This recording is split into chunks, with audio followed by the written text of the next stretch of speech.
Welcome to the Marketing Automation Moment podcast. I'm Hannah Kelly. And I'm Mike Maynard. This is Napier's podcast to tell you about the latest news from the world of marketing automation.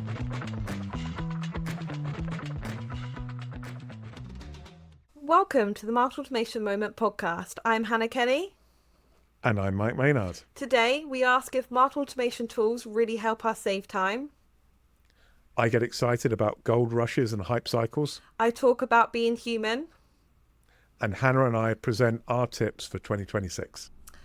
Well, hi, Mike. Welcome back to the first episode of 2026 of the Marketing Automation podcast. How are you doing?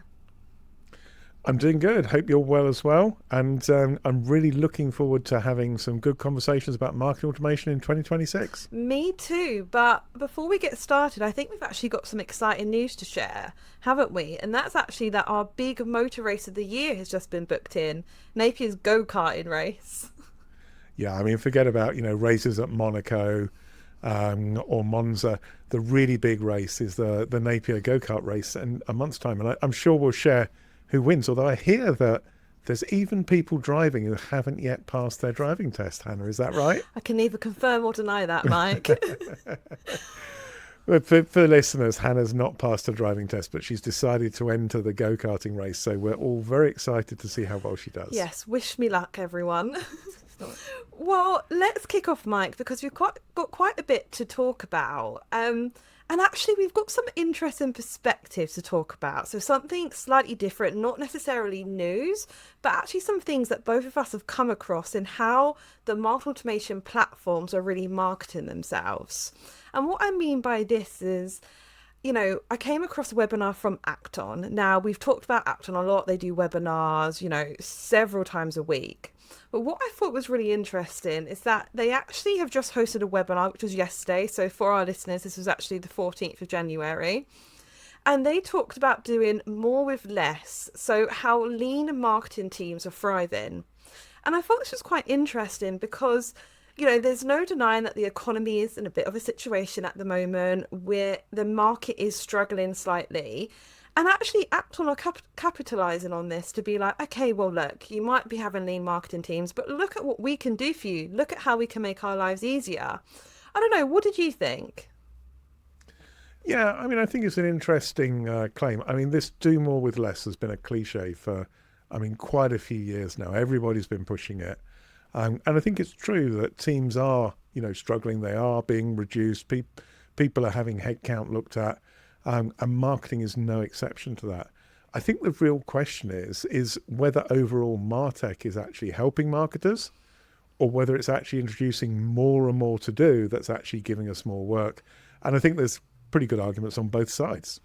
I couldn't agree more, Mike. And actually, we'll talk about this a little bit later, but I think it does come down to that argument of, are people reducing headcounts because AI is meant to be the saviour? Is MarTech stack integrating with AI and making everyone's life easier?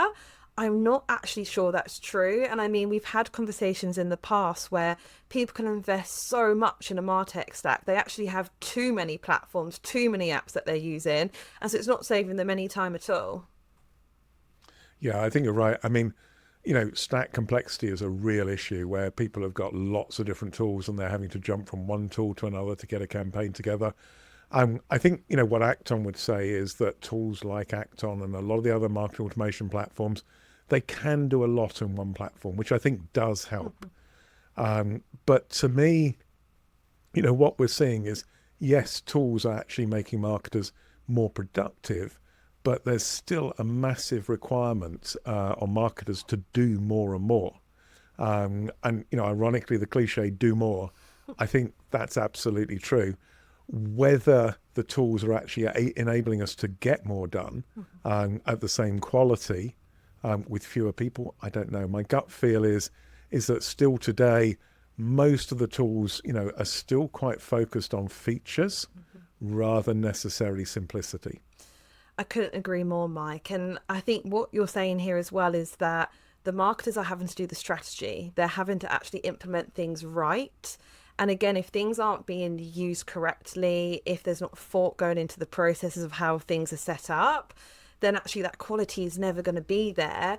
and they're never going to be achieving more results, and they're just doing more and more, but actually it's less effective than it would have been before.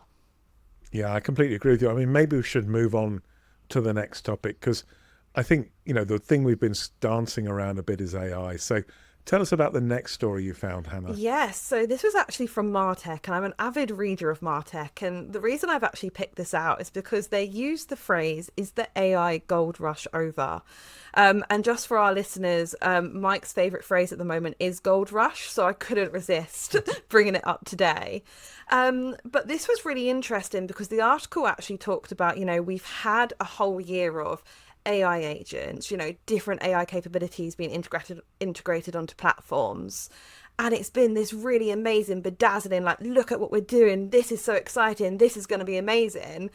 And then actually the world's taken a step back, it feels like, over the last couple of months and been like, ooh, actually, is this helping me or is this hindering me? Actually, is AI as advanced as we were thinking it was? Or actually, are we doing more work to get AI up to a quality that a human could do? And then that was really interesting because I read another article by MarTech again, and it actually talked about human connection. So we've gone from this use AI agents, save time, increase your momentum on strategy, focus where you need to focus, to don't forget personalization, don't forget that humans matter, don't forget about connection. And I actually feel it's a real extreme from one to another, but I don't know, do you agree? Yeah, I think you're absolutely right. I mean, I don't know how familiar you are with the Gartner hype cycle. People don't talk about this so much now, but a few years ago, everyone was talking about this. Um, Gartner said that when some new technology is introduced, you have this process where technology comes out and everyone gets super excited. So you get this, what they call the peak of inflated expectations. And I think without doubt, we've seen that with AI, and some people are still, at the peak, dizzy with the lack of oxygen, and saying some crazy things.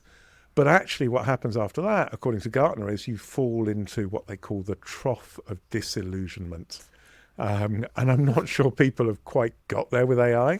But I think what's increasingly is being found is that the quality you get from AI, and certainly the differentiation, is very limited. It very much is a statistical reflection of all the available information on the web, and that, I think, doesn't necessarily differentiate. So, I don't know. Do you feel you're in the trough of disillusionment, Hannah? I have to say, I think I am. And I haven't heard that before, Mike. So thank you for explaining. But I think it's really hard because I think AI is still useful. Using the right way, AI can actually help your productivity. But I think by now, marketers were expecting it to be a solution to lots of things that it isn't. And I think the limitations, last year around this time, we were like, wow, we're all going to be out of jobs in 2 years. I actually now, as a marketer myself, think I'm safer. I think if you're not using AI, that's a mistake. You need to be up to date with the technology. But I also think that actually we hold so much more value than AI. And a lot of marketers are kind of coming out of this, rose tinted glasses phase and realizing that as well. Yeah, I mean, we just ran a webinar about AI and marketing, and we did a human versus AI competition, all a bit of fun. And the thing that, really brought it home to me is we were looking at some Google ads, and, one of our team, Hayden, had drafted some ads, and we got AI to draft some ads. And then we asked ChatGPT which were the better ones. And ChatGPT just went, yeah, Hayden's much better. And I thought, AI is often criticized for being overly positive, and, the way it presents things super confidently gives you this veneer of credibility that perhaps it doesn't always deserve. But the fact that AI just went, yeah, no, human one's better, I thought, really illustrated the problem. Now, I'm not sure, but I know Hayden actually does use AI, to help him with the creativity. He may well have used AI for this particular campaign to suggest some ideas. But the important thing is the AI couldn't get all the way. If you look at, I mean, my example would be self-driving cars. And I know you'd love self-driving cars because you're not yet a driver, although soon to be, I believe. So it's all very exciting. But if you look at self-driving cars, a lot of the time, maybe 99% of the time, self-driving cars are working today, but that last 1% is so incredibly difficult. And in the case of self-driving cars, if you're crossing the road at the 1% time when the self-driving car's not working, it's really, really important. So, it's much harder to get that last bit. And it's also much more important to get it. That's the thing that really differentiates, that makes the campaign work, that gives you disproportionately good results. So from my point of view, as an engineer, we used to talk about the last mile, just getting that last mile solved. That's so difficult to do, and it's so much harder than the first 100 miles that I don't think people have really understood that until now. And now they're beginning to realize that. I mean, do you feel that? Do you feel, AI kind of gets you most of the way, and then actually humans can do that last bit better than AI? Oh, absolutely, Mike. And I love how you've explained that, by the way. But yeah, I mean, if we look at my role, I do a lot of the marketing for Napier, and, we use AI. We use AI to do help with our blogs, maybe our first draft of our content, ideas for our social posts, things like that. But the difference is that we have a DC, and DC is one of our content writers at Napier, and we always send our content off for what we call a magic edit. So he's a brilliant editor, he's a brilliant writer. And actually the difference in the level of that content that comes back once DC has reviewed it versus just what AI spits out is that last mile. And I think that was a great way to explain it, because I wouldn't post just what AI has spewed out, because it's not good enough quality. It's not something that I look at and go, yes, this represents Napier, this represents what we want to put out there. But once DC has done it, absolutely. Has it saved us time overall? Absolutely. But it's not done that last mile. It's not a replacement. Yeah, and I think this is the amazing thing about AI is, AI is great. It's an incredible tool. It's not a magic wand.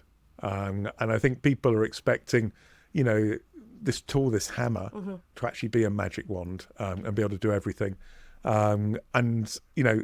What's happened is people have now got disillusioned because they've recognized that it's not this incredible do everything magic wand. You can't go to ChatGPT and say, set up and run my marketing campaign and fire your marketing team. Doesn't work like that. The interesting thing about the hype cycle, and I mean, this is something listeners should go and have a look at, is actually what Gartner says after the trough of disillusionment, which hopefully we can get you out of, Hannah, and cheer you up. You go through and eventually you end up in what they call the plateau of productivity. And I think a lot of technologies really do work like this. People get super excited. They think it's amazing. It's going to change the world. Then they think, it's not really changed the world. It's, it's okay, but it doesn't really do everything I hope. So they get all a bit disillusioned, irrationally disillusioned, because actually there's a lot of benefit. But eventually what happens is it just becomes part of your productivity and you almost don't notice it. And I think, where AI is working more and more, we're actually seeing things being built into different tools, into MarTech tools, and they're not really standing out. When you see the flashing lights and the big neon sign saying AI, that normally doesn't work very well. Where things are using AI and not really overhyping it, I think that is where you get the biggest benefit. And so I think more and more AI is going to disappear in marketing. We're not going to be talking about AI. It's just going to be marketing going forward. But I don't think we're quite there yet. And I think going back to that, webinar from Acton, I think there's a difficult, push-pull balance here. You've got definitely some benefits from the tools that are making it easier for small teams to deliver great results. But also you've got more and more demands, and the tools can't do everything. I'm sure you see that in your job. You can't get everything done automatically, no matter how much you'd like to. Oh, 100%, Mike. And I want to move on because I want to keep in mind what you've just said, but actually relate it, because I actually came across a webinar from Salesforce. And it's really interesting what you've just said is that, people are coming out of that disillusionment. They are, maybe a bit depressed, it's kind of disappearing. Actually, the cool elements of AI is when we're like, oh, is that AI? That's great. But what I found interesting is Salesforce has actually held a webinar, and it was literally titled Building Trust in Generative AI.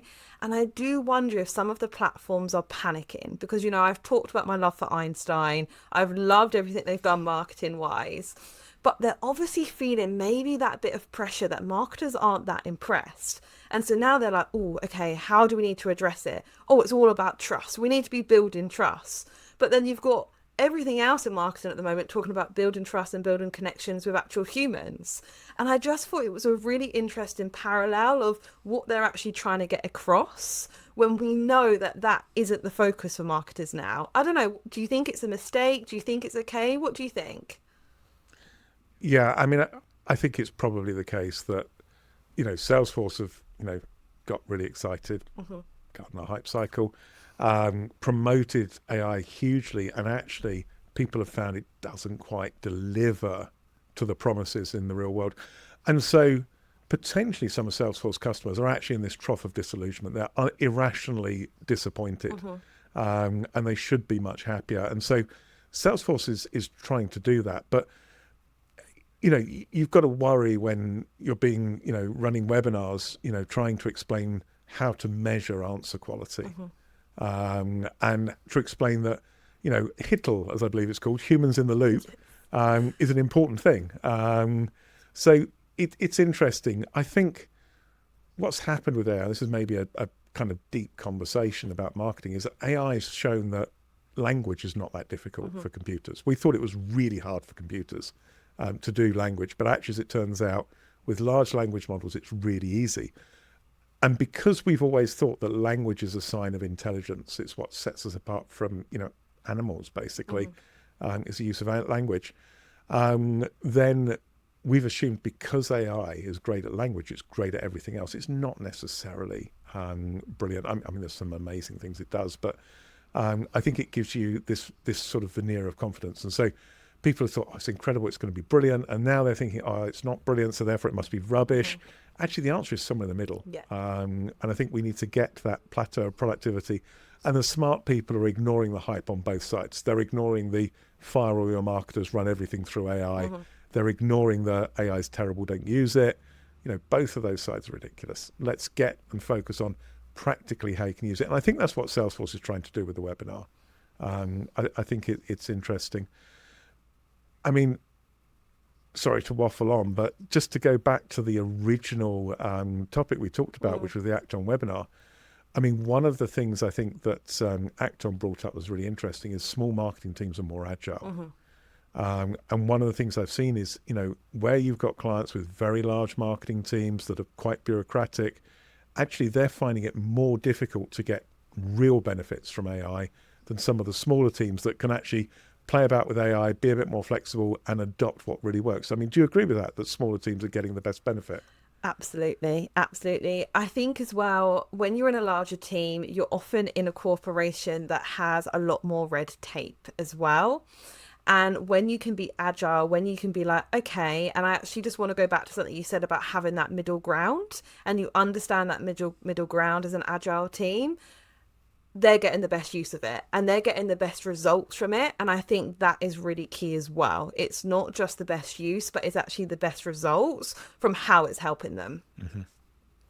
Yeah, I totally agree. I think, there's also a feeling that firstly, everything needs to avoid any risk in large teams and large companies, but also everything has to be a big project as well. And we see that also in the public sector where everything has to be a huge project. Actually, sometimes you can use AI for a tiny little thing and it can be really beneficial. And I think, again, those are the parts where actually people aren't shouting about using AI. They're just using it as part of their workflow. And it's brilliant. And I think more and more that's going to happen. And probably in 3 years' time, we won't talk about AI in the same way we do now. It won't be a separate thing. It will just be part of the tools that we use. I fully agree, Mike. But I'm conscious of time, so I want to move on to our next segment. So, insightful tip of the week. Now, we've talked about this obviously before our recording, and I wanted to do something a little bit different, and that is to share a tip from each of us for what marketers should look out for in 2026. Now, I'm going to kick us off, and then I think yours is going to work quite nicely into mine. So, for those marketers that are out there listening to this, my advice is remember to segment your lists.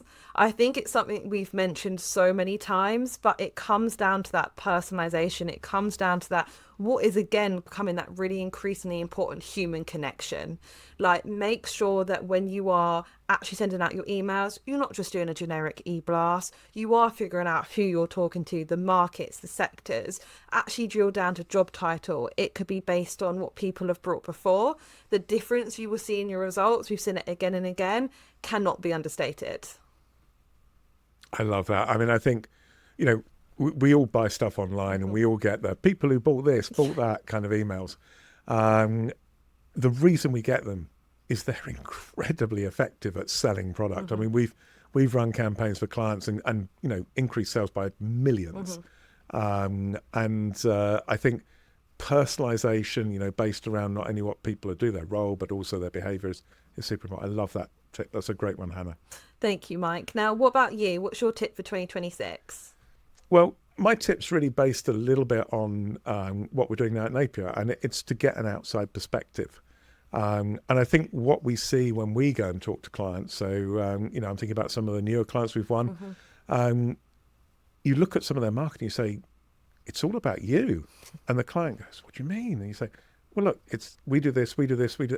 They go, we never realised that. Or you see, clients writing content, particularly technical content, and assuming people have incredible knowledge about the way that they view an approach to design. And the answer is they're actually writing content for their own internal engineers who are experts on the project. And it's almost a technical grandstanding thing of who can write the best, detailed content, but it's not very impactful for people who aren't customers and don't understand the products. Or indeed, they can just be sounding very corporate and very human, to go to your point as well. It's very corporate, not very human. So, I think getting someone from outside, and as I say, the reason we're doing this is, our website and anybody listening out there, it's definitely a case of cobbler's shoes. We haven't put a lot of time into the Napier website for, really quite a few years, working on client stuff, being really busy. And you look at it and you eventually go, yeah, this really, really needs updating 4 years ago.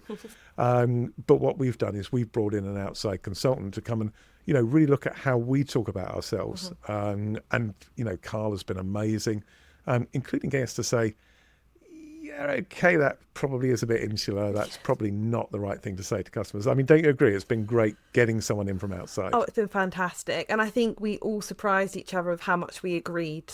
So we sat in this, with the consultant, with Carla, and she said this and we went, yeah, you're right. And every single one of us said it, but it does take that outside perspective to kind of bring you out of your head and go, oh, if I was someone else, if I was on the other side looking in, I would absolutely be doing this. So I couldn't agree more, Mike. That's awesome. It's been great. I mean, Hannah, thank you for another great episode. Thanks, Mike. Have a great rest of your week. Thanks, Hannah. Speak to you soon. Thanks for listening to the Marketing Automation Moment podcast. Don't forget to subscribe in your favourite podcast application, and we'll see you next time.